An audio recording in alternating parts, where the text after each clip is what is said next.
Donc, bonjour tout le monde. Bienvenue à ce comité administratif de la MRC du 8 mars 2021. Donc, les gens qui sont ici, je vais vous demander de vous présenter. Je vais commencer par M. Lachance. Jean-Loup Lachance, maire municipalité de Saint-Robert-Bellarmine. Gaby Gendron, maire municipalité de Frontenac. Denis Lalumière, maire de la municipalité de Stratford. Bonjour. Pierre Brosseau, maire de Valracine. France Bisson, préfet suppléant. Sarah Obichevski, assistante au greffe. Sonia Cloutier, directrice générale. Donc, vous avez reçu l'ordre du jour. On va reporter les points 11, le point 11, le point 20 et le point 21. Vous avez reçu l'ordre du jour. Est-ce que vous avez des points à ajouter à l'ordre du jour? Non. Donc, ça me prend un proposeur pour l'ordre du jour, Monsieur Pierre et Madame France.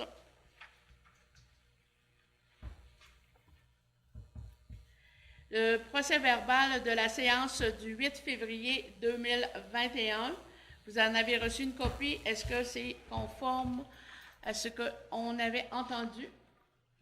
Madame Bisson dit oui. Propose. Proposé. Secondé par Monsieur Gaby Gendron. Suivi au procès-verbal de la dernière séance, on n'avait pas de suivi à ce jour. Non. Le point 5, Fonds local d'investissement, le FLI. Donc, on a 3 items dans ça à vous présenter. La première item, c'est le FLI 210302. Oui, en fait, il est proposé par le comité de financement et recommandé par le comité administratif de ne pas accorder l'aide financière au projet FLI 2021-0302. Donc, ça me prend un proposeur, M. Gendron et M. Lachance. Le FLI relève 210301. Oui, c'est une demande de FLI relève et il est proposé par le CA d'approuver un prêt de 25 000 $ au FLI 210301 pour un projet d'acquisition d'entreprise de services. Est-ce qu'il y a des questions? Non? Madame Bisson, vous proposez? Est-ce que je peux m'abstenir? Est-ce que j'ai le droit? Non. Non, je dois voter? Êtes-vous en conflit? Non. Si vous êtes en conflit, Ouais. vous ne pouvez pas vous abstenir. Qui seconde? Monsieur Lachance. Merci. Donc, nous avons un autre dossier qui est un moratoire. Oui, en fait, c'est une demande de moratoire pour le FLI 2018-10-01. C'était un prêt initial de 22 500. On est rendu avec un solde de 19 500. Fait qu'on demande un moratoire de septembre 2020 à janvier 2022. Puis, on mandate aussi M. Clément Chaput pour agir au nom de la MRC dans ce dossier-là. Ça va? Monsieur Lalumière et Monsieur Gendron. Merci. On avait 3, c'est Ça bon. fait le tour des flux, oui. Le point 6, programme d'aide d'urgence, petites et moyennes entreprises, PAUPME, et aide aux entreprises en région en alerte maximale, AERAM. Oui, en fait, on a au total une enveloppe de 1 535 156. Il reste présentement environ 700 000 $. La balance, c'est des dossiers de prêts qui ont été prêtés. On a eu 28 dossiers d'acceptés, 16 dossiers d'entreprises qui se sont désistés. Puis souvent, les désistements, là, c'était dans la première vague. Ils sont allés avec le fédéral, avec la SADC. On a 2 dossiers présentement en analyse, puis on en a reçu 3 là, récemment qu'on va traiter. Fait que ça fait le tour, en fait, de ce programme-là. C'est un point d'information, merci. Donc, le point 7.1, M. Gagné est en ligne. Il va nous présenter les projets. Le 7.1, conformité du règlement 2020-06 modifiant le règlement de zonage 2009-08. Je vous cède de la parole, M. Patrice. Oui, merci Mme Facto. Bonjour tout le monde. J'espère que vous allez tous très très bien. Donc, en effet, quelques conformités aujourd'hui. Premièrement, municipalité de Saint-Cécile de Wheaton, conformité du règlement 2020-06, modifier le règlement de zonage 2009-08 afin de modifier la disposition relative à l'architecture et l'apparence extérieure des constructions. Dans le fond, la municipalité de Saint-Cécile vient un peu harmoniser la réglementation avec ce qu'on retrouve ailleurs dans la MRC, c'est venir autoriser l'utilisation de conteneurs pour des fins agricoles lorsque le bâtiment, le conteneur ne sera pas visible d'un chemin du périmètre urbain ou des zones de privilégiature de la municipalité, tel que l'indiqué au règlement de zonage, ce qui est conforme à la réglementation. Est-ce qu'il y a des questions? Ça va? Donc, ça me prend un proposeur secondaire pour ce projet-là de la municipalité de Saint-Cécile. Monsieur Brosseau. Ah, j'aurais dit, hein? Secondé de Monsieur Gendron. Le point 7.2, conformité du règlement numéro 299, modifiant le règlement de lotissement numéro 217.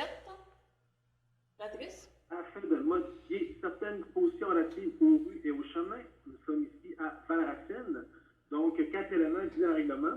Premièrement, la municipalité souhaitait modifier l'emprise des rues lorsqu'une rue se situe dans une pente. Actuellement, la norme de la municipalité, c'est que lorsque l'emprise d'une rue doit avoir 15 mètres, la municipalité elle souhaitait que lorsqu'il y a la rue est faite dans une pente de plus de 10 la municipalité souhaitait que la largeur minimale de l'emprise soit de 20 mètres et maximum de 30 mètres, avec une assiette carrossable de 8 mètres. Par la suite, modifier les dispositions sur les rues en pente.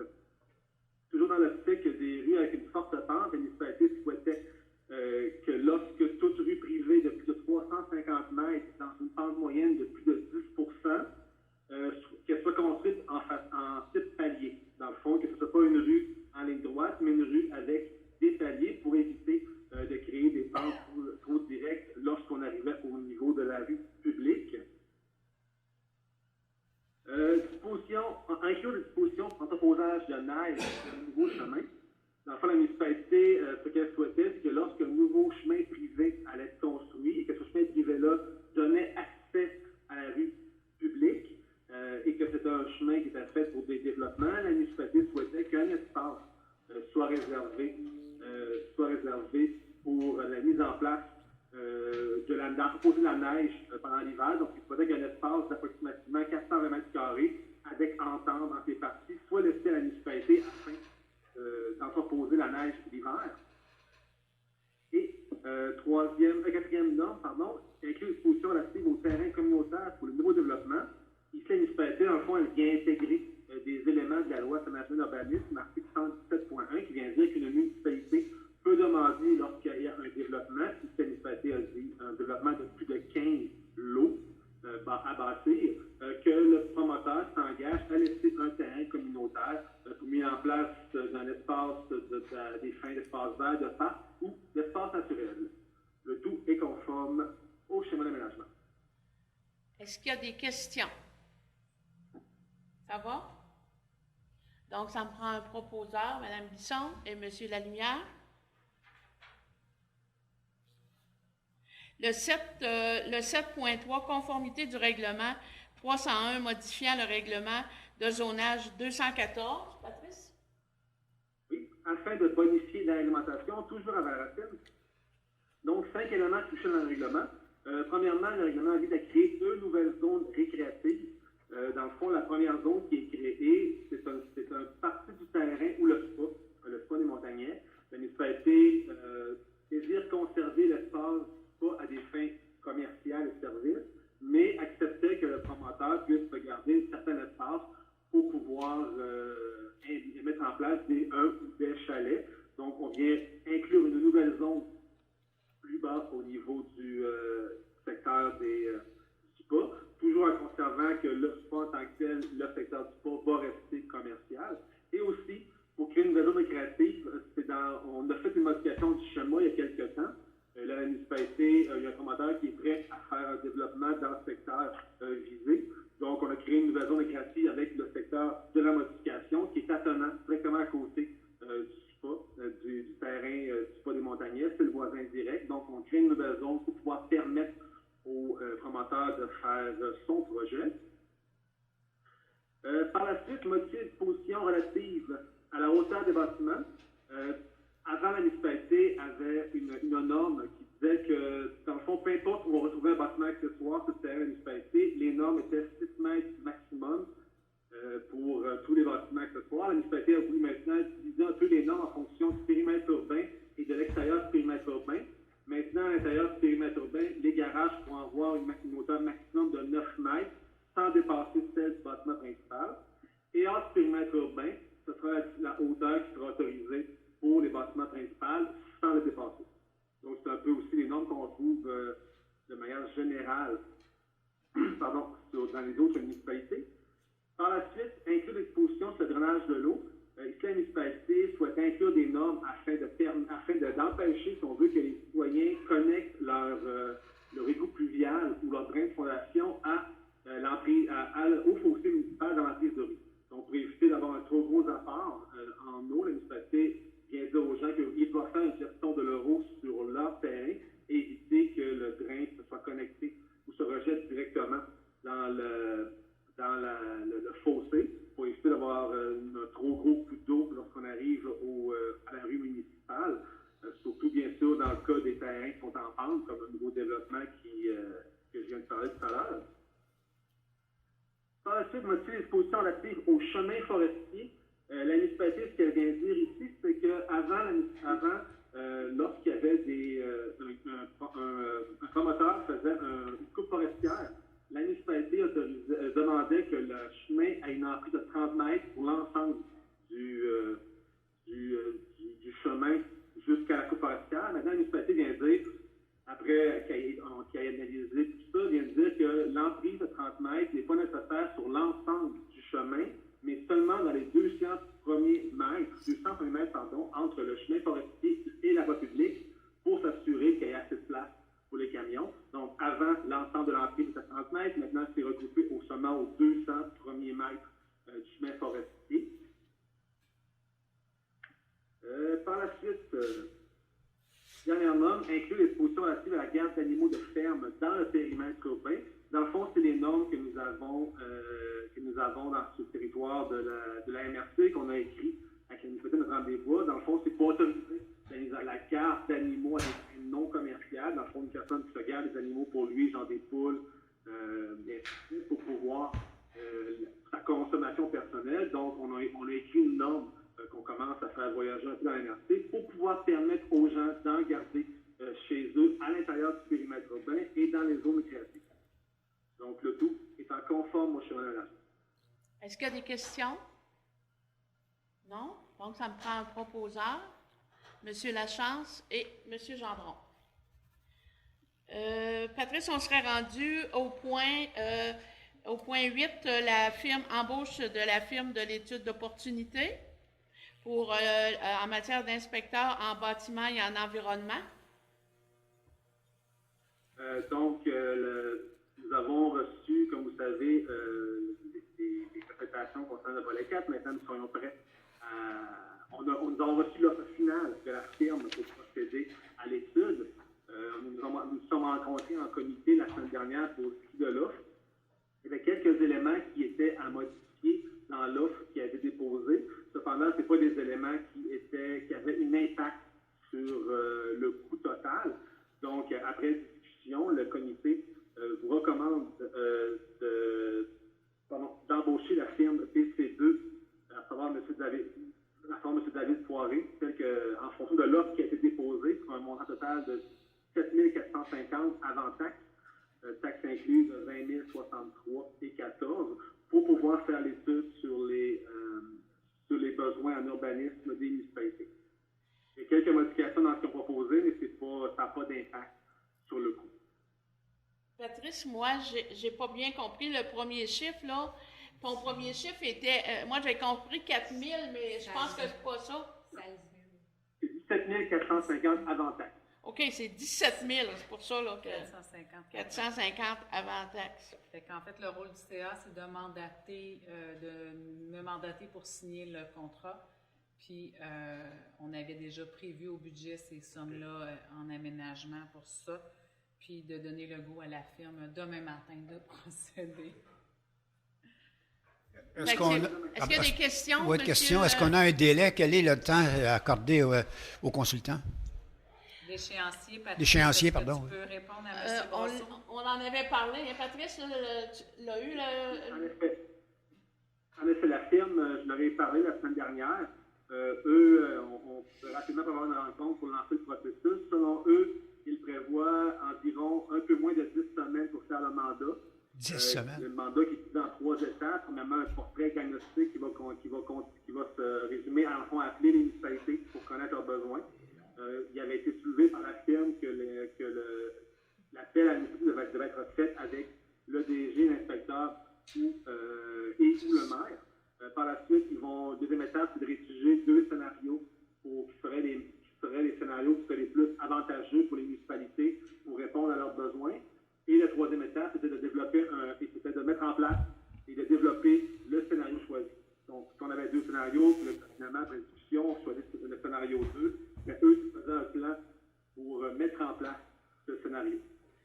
Oui, on parle environ un mandat dans le près de 10 semaines. Excusez-moi, est-ce que parmi les scénarios, C'est-tu 10 semaines ou 6? 10 semaines. 10 semaines. C'est 10 semaines.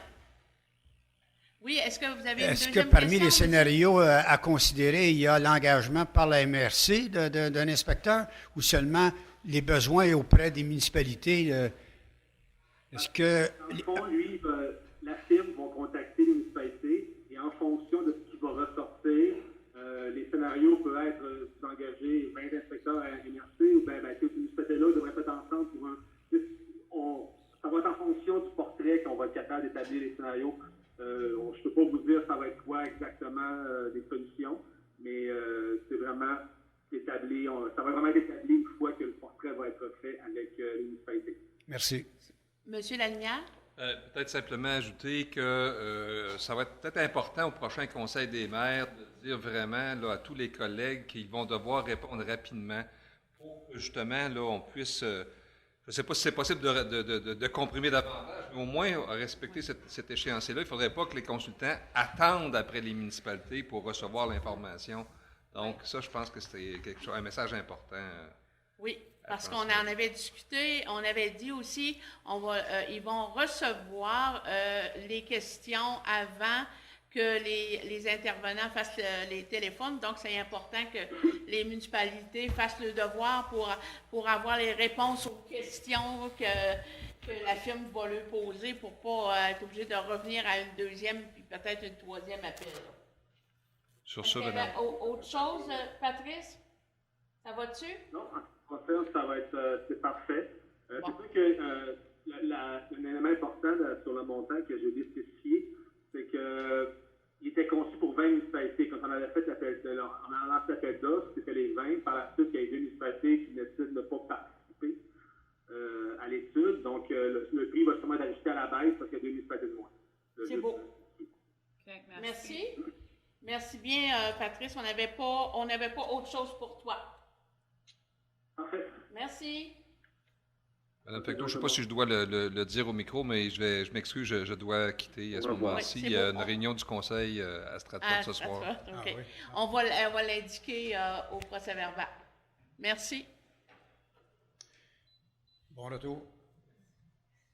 Donc, on serait rendu au point 9. L'embauche coordonnateur. J'aurais besoin d'un proposeur pour un appuyant pour le point 8. On ne l'a pas Il fait? manquait un proposeur appuyant. Oh, pour OK, je pensais qu'on l'avait fait. Donc, pour le point 8, embauche de la firme, Mme Bisson et M. Brosseau.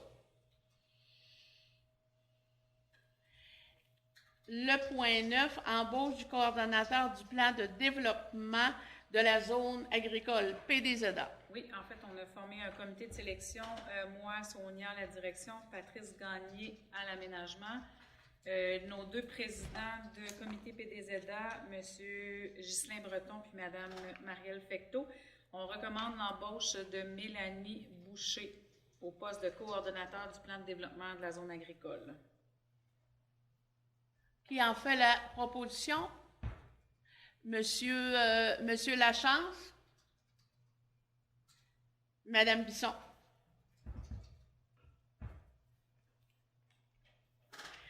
Le point 10, responsabilité de la coordination du PDZA.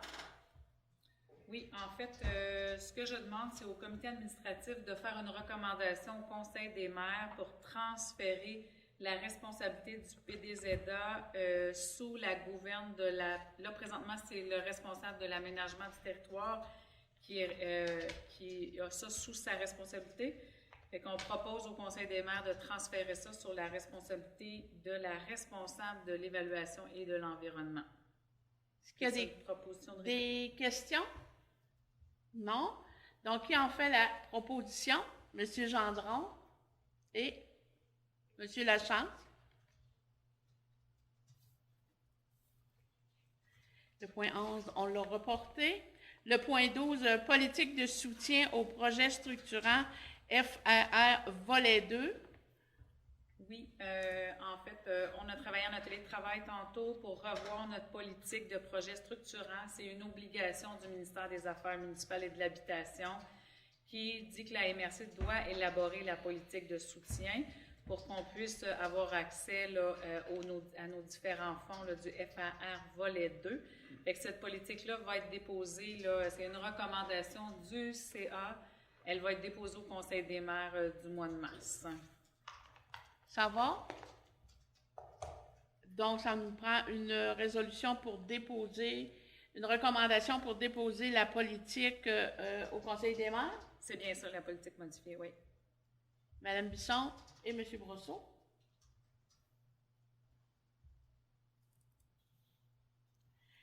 Dans la même ordre d'idées, au point 13, priorité d'intervention du FAR volet 2, année 2020, 21, 22.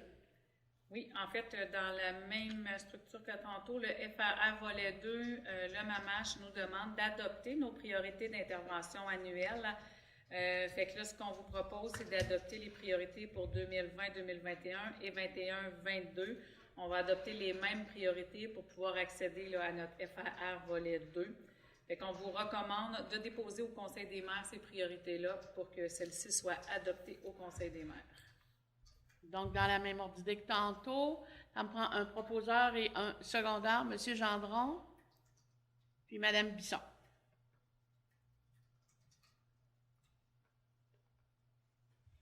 Le point 14, règlement numéro 2014-10 relatif aux séances du Conseil. Fait que oui, en fait, le comité administratif recommande de ne pas faire de modification au règlement 2014-10, puis de le déposer là, au Conseil des maires pour réappropriation de ce règlement-là là, qui date de 2014. Monsieur Brosseau? Monsieur Gendron? Pas besoin de réseau. Pas besoin de réseau. Ben, c'est ça que... OK. Non? OK, c'est beau. On n'a pas... C'est seulement un suivi. Le point 15, projet de règlement numéro 2021-08 relatif à la délégation de certains pouvoirs au comité administratif.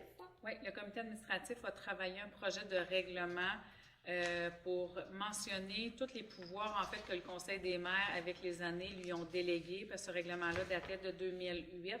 Fait qu'on a mis à jour ce règlement-là.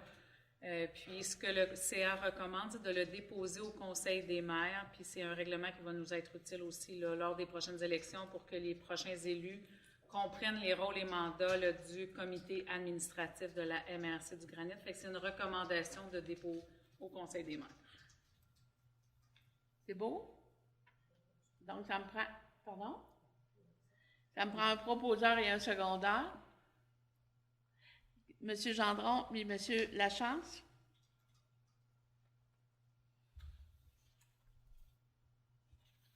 Le point 16, recommandation de modification du règlement 2018-16 relatif à la rémunération du préfet et des membres du conseil et des comités de la MRC.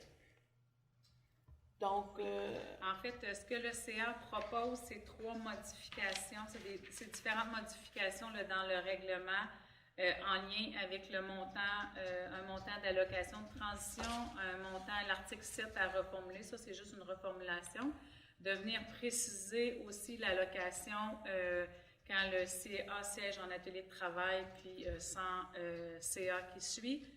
Puis, de revoir la rémunération, en fait, du préfet. Fait que tout ça va être déposé, en fait, c'est une recommandation, ça va être déposé au Conseil des maires du prochain mois. il y a des questions à voir. Donc, qui en fait la proposition? Mme Bisson et M. Brosseau.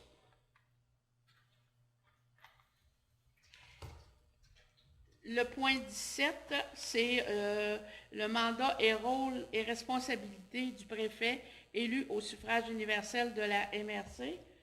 Le CA, en fait, c'est juste un dépôt de rappeler le rôle et mandat qui va nous servir aussi lors des prochaines élections pour des futurs candidats.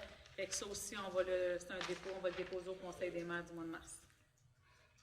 Le point 18, suivi du SDE, il y aura une rencontre mercredi. Le point 19, bâtiment, est-ce qu'on avait des choses à ajouter sur ça?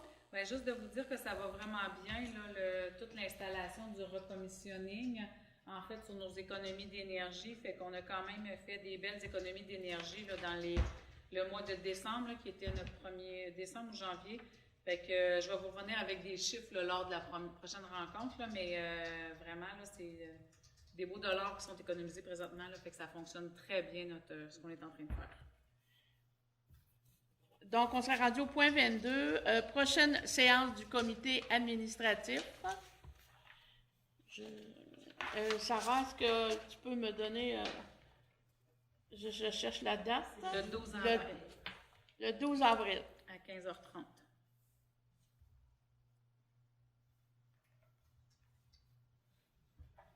Le point 23, COVID, état de la situation.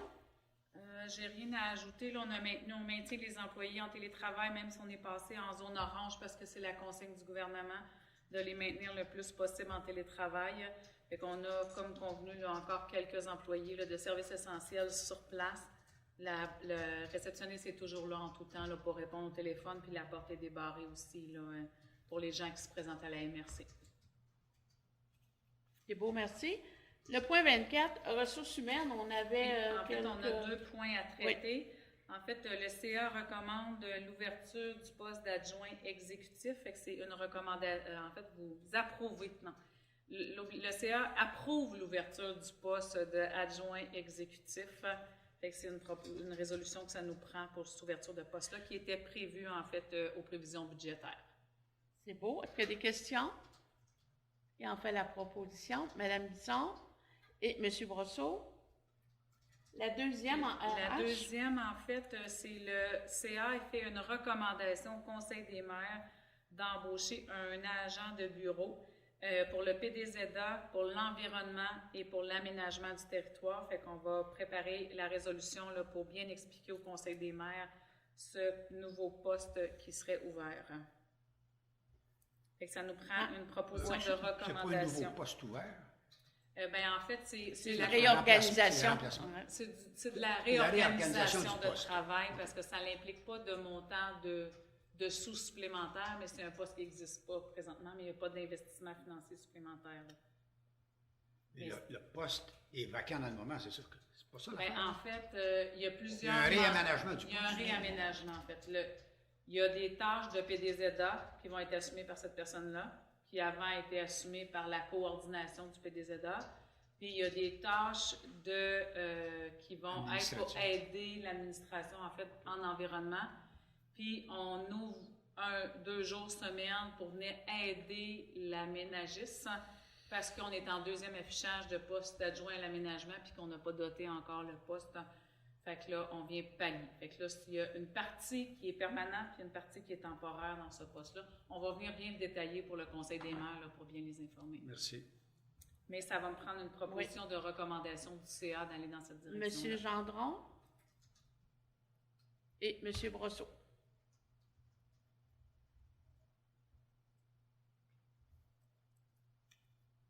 Dans le variant, on n'avait rien ajouté. Non. Période de questions. Donc, s'il y a des gens qui sont à l'écoute, si vous avez des questions, les adresser à la MRC, on pourra y répondre. Donc, on serait rendu à la levée de l'Assemblée. Qui propose la levée de l'Assemblée?